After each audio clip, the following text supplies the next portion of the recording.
Hi guys! Naghahanda ka din ba para sa TESDA assessment? Tara, samahan niyo ko at isi-share ko sa inyo ang isa sa main course ng Core 3 para sa TESDA assessment. Take note guys, isa din po akong trainee. Mas maganda din kasi na nagagawa natin to ng actual para alam natin ang magiging diskarte para mas mapadali ang pagluluto natin. Pero need pa din natin masunod ang SOP na itinuturo sa atin ng mga trainer natin. Ang lulutuin ko nga pala ay ang chicken roulade with bechamel sauce and potato mousseline. Ito ang mga kakailanganin nating ingredients guys. For marinade, salt and pepper. For filling, basil or spinach, ham or cheese. Depende kung ano available sa assessment natin. For coating, cornstarch or flour, egg and breadcrumbs. Take note din guys ito ang palagi nyo tatandaan guys. Huwag nyo kakalimutang magugas ng kamay at gumamit ng gloves tuwing magpe-prepare tayo para dun sa ating lulutuin.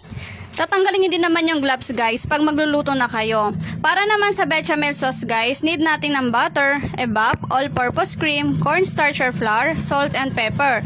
Para naman sa potato mousseline natin, kailangan natin ng butter, potato na smash, evap, all-purpose cream, salt and pepper. Sa paggawa ng main course guys, may kasama na itong soup. So discarte na natin kung paano natin matatapos lahat ng lulutuin base sa oras na bibigay sa atin sa assessment. Sa ginawa kong main course, ang soup na kasama na ginawa ko ay chicken soup.